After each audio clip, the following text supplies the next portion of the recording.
ನಿಮ್ಮ ಸತ್ಯ ಯುನಿಲೆಟ್ ಅಲ್ಲಿ ಫುಲ್ ಮೂನ್ ಸೇಲ್ ಮೇ 31 ಒಂದಿನ ಮಾತ್ರ. ಸತ್ಯ ಯುನಿಲೆಟ್.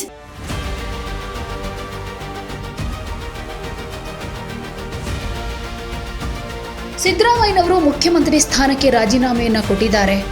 ಈ ವಿಚಾರಕ್ಕೆ ಅಂದ್ರೆ ಈ ಒಂದು ಪರಿಸ್ಥಿತಿಗಾಗೇನೆ ಡಿ.ಕೆ. ಶಿವಕುಮಾರ್ ಬಹಳಷ್ಟು ದಿನಗಳಿಂದ ಕಾಯ್ತಾ ಇದ್ರು. ಅಂದ್ಕೊಂಡಿದ್ದನ್ನ ಸಾಧಿಸಿದೀನಿ ಅನ್ನೋ ಖುಷಿಯಂತೂ ಇದ್ದೇ ಇದೆ, ಅದನ್ನ ತೋರ್ಪಡಿಸ್ಕೊಳ್ತಾ ಇಲ್ಲ. ನೆಕ್ಸ್ಟ್ CM ನಾನೇ ಅನ್ನುವಂಥ ಆತ್ಮವಿಶ್ವಾಸ ಇದ್ರೂ ಕೂಡ ಅದನ್ನ ಎಲ್ಲೂ ಹೇಳ್ಕೊಳ್ತಾ ಇಲ್ಲ. ಸ್ವಲ್ಪ ಸೈಲೆಂಟ್ ಆಗೇನೆ ಇದ್ದಾರೆ, ಇದ್ರ ಬಗ್ಗೆ ಯಾವುದೇ ರೀತಿಯಲ್ಲೂ ರಿಯಾಕ್ಟ್ ಮಾಡ್ತಾ ಇಲ್ಲ.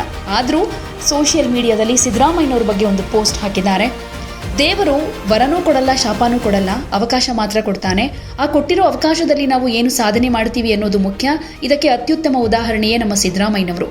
ಮೈಸೂರು ಜಿಲ್ಲೆಯ ಹಳ್ಳಿಯೊಂದರಲ್ಲಿ ಹುಟ್ಟಿ ಬೆಳೆದು ಹೋರಾಟದ ಮೂಲಕ ರಾಜಕೀಯಕ್ಕೆ ಬಂದು ಸಾಮಾಜಿಕ ನ್ಯಾಯದ ಹರಿಕಾರ ಹಾಗೂ ಬಡವರ ಬಂಧುವಾಗಿ ಕರ್ನಾಟಕದ ಮುಖ್ಯಮಂತ್ರಿಯಾಗಿ ಸೇವೆ ಸಲ್ಲಿಸಿದ ನನ್ನ ಆತ್ಮೀಯರಾದ ಶ್ರೀ ಸಿದ್ದರಾಮಯ್ಯನವರು CM ಸ್ಥಾನಕ್ಕೆ ರಾಜೀನಾಮೆ ಕೊಟ್ಟಿದ್ದಾರೆ.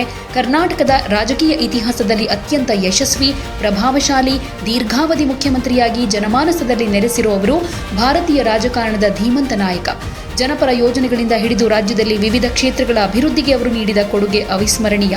ಸುಮಾರು 50 ವರ್ಷಗಳಾದ ಮೇಲೆ ಅಗಾಧ ರಾಜಕೀಯ ಅನುಭವ, ಸಾಮಾಜಿಕ ಕಳಕಳಿ, ಜನಪರ ಯೋಜನೆಗಳು ಸದಾ ಸ್ಮರಣೀಯ.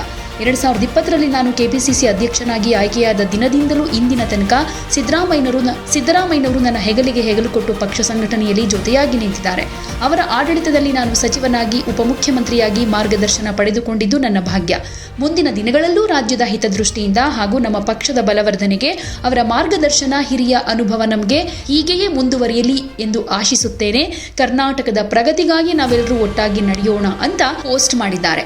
ಒಂದು ವಿಡಿಯೋವನ್ನು ಕೂಡ ಶೇರ್ ಮಾಡಿಕೊಂಡಿದ್ದಾರೆ. ಡಿ.ಕೆ. ಶಿವಕುಮಾರ್ ಹಾಗೇನೆ ಸಿದ್ದರಾಮಯ್ಯನವರು ಒಡನಾಟದಿಂದ ಜೊತೆಯಾಗಿ ಇರುವಂತಹ ಒಂದಷ್ಟು ಫೋಟೋಗಳನ್ನು ಶೇರ್ ಮಾಡಿದ್ದಾರೆ. ಇಬ್ರು ಅಪ್ಕೊಂಡಿರೋದು, ಸಿದ್ದರಾಮಯ್ಯನವರ ಕಾಲಿಗೆ ಬೀಳ್ತಾ ಇರೋದು, ಅವರ ಕೈ ಹಿಡಿದು ಮೇಲೆತ್ತಿರೋದು, ಅವರ ಜೊತೆ ಇರೋದು, ಕೂತಿರೋದು, ಹೀಗೆ ಇದೆಲ್ಲ ಫೋಟೋಗಳನ್ನು ಹಂಚಿಕೊಂಡು ಈ ಥರದ ಒಂದು ಪೋಸ್ಟನ್ನು ಡಿ.ಕೆ. ಶಿವಕುಮಾರ್ ಅವರು ಶೇರ್ ಮಾಡಿದ್ದಾರೆ. ಆದರೆ ಇಲ್ಲಿ ಒಂದು ಪ್ರಶ್ನೆ ಬಹಳಷ್ಟು ಮಂದಿಗೆ ಅನ್ನಿಸ್ತಾ ಇರೋದು, ಅವರು ರಾಜೀನಾಮೆಯನ್ನು ಕೊಟ್ಟಿದ್ದು ನಿನ್ನೆ ಅಂದರೆ ಮಧ್ಯಾಹ್ನದ ಹೊತ್ತಿಗೆ, ಆದರೆ ಒಂದು ದಿನ ತಡವಾಗಿ ಇಷ್ಟು ಲೇಟಾಗಿ ಪೋಸ್ಟ್ ಮಾಡಿದ್ದಾರಲ್ಲ ಯಾಕೆ ಅನ್ನುವಂಥ ಒಂದು ಪ್ರಶ್ನೆ. ಇದಕ್ಕೆ ಒಂದಷ್ಟು ಸಮಜಾಯಿಷಿನೂ ಕೂಡ ಕೊಡಬಹುದು. ಅಂದರೆ ಮಾಡದೇ ಇದ್ದಿದ್ರೂ ಒಂದು ವಿಶ್ ಮಾಡಲಿಲ್ವಲ್ಲ ಅಂತ ನಡೆಯುತ್ತೆ, ಆ ಥರನೂ ಒಂದು ಟೀಕೆ ಆಗುತ್ತೆ.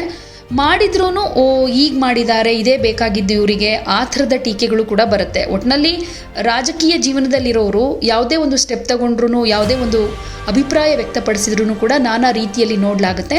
ಈಗ ಡಿ.ಕೆ. ಶಿವಕುಮಾರ್ ಅವರು ಕೂಡ ಲೇಟಾಗಿ ಪೋಸ್ಟ್ ಹಾಕಿರೋದಕ್ಕೂ ಕೂಡ ಒಂದಷ್ಟು ಚರ್ಚೆಗಳಾಗ್ತಾ ಇದೆ. ಅದೇನೇ ಆಗಿರ್ಬೋದು, ಡಿ.ಕೆ. ಶಿವಕುಮಾರ್ ಮಾತ್ರ ಕಾಯ್ತಾ ಇದ್ದಿದ್ದು ಇದೇ ಕ್ಷಣಕ್ಕೆ. ಆ ಕ್ಷಣ ಈಗ ಬಂದಾಯಿತು. ಸೊ ನೆಕ್ಸ್ಟ್ CM ಆಗೋದು ನಾನೇ ಅನ್ನೋ ಆತ್ಮವಿಶ್ವಾಸ ಇದೆ. ಸೋಮವಾರಕ್ಕೆ ಮುಹೂರ್ತ ಫಿಕ್ಸ್ ಆಗಿದೆ, ಅವತ್ತೇ ಪ್ರಮಾಣ ವಚನ ಸ್ವೀಕಾರ ಮಾಡ್ತಾರೆ ಅಂತಾನು ಹೇಳಲಾಗ್ತಾ ಇದೆ. ಸದ್ಯಕ್ಕೆ ದೆಹಲಿಯಲ್ಲಿ ಒಂದಷ್ಟು ಚರ್ಚೆಗಳು, ಸಭೆಗಳು ನಡೀತಾ ಇದೆ. ಇದಾದ ಮೇಲೆ ಇನ್ನೂ ಅಧಿಕೃತವಾಗಿ ಯಾರು ನೆಕ್ಸ್ಟ್ CM ಅನ್ನೋ ಘೋಷಣೆ ಆಗಿಲ್ಲ. ಆಲ್ಮೋಸ್ಟ್ ಡಿ.ಕೆ. ಶಿವಕುಮಾರ್ ಅವರಿಗೇನೆ ಈ ಜವಾಬ್ದಾರಿಯನ್ನು ಕೊಡ್ತಾರೆ ಅನ್ನುವಂಥ ಮಾಹಿತಿ ಇರೋದ್ರಿಂದ ಡಿ.ಕೆ. ಶಿವಕುಮಾರ್ ಅವರಂತೂ ಅಂದುಕೊಂಡಿದ್ದನ್ನ ಸಾಧಿಸಿರೋ ಮನಸ್ಥಿತಿಯಲ್ಲಿದ್ದಾರೆ ಅಂತ ಹೇಳಬಹುದು. ಯಾವುದೇ ಸುದ್ದಿಯ ಅಪ್ಡೇಟ್ ಅನ್ನ ಮಿಸ್ ಮಾಡ್ಕೊಳ್ಬಾರ್ದು ಅಂದ್ರೆ ಈಗ್ಲೇ ಒನ್ ಇಂಡಿಯಾವನ್ನ ಸಬ್ಸ್ಕ್ರೈಬ್ ಮಾಡಿ. ನಿಮಗೆ ಬೇಕಾದ ಭಾಷೆಯಲ್ಲಿ ಎಲ್ಲಾ ಸುದ್ದಿ ತಿಳಿಬೇಕು ಅಂದ್ರೆ ಒನ್ ಇಂಡಿಯಾ ಆಪ್ ಅನ್ನ ಡೌನ್ಲೋಡ್ ಮಾಡ್ಕೊಳ್ಳಿ.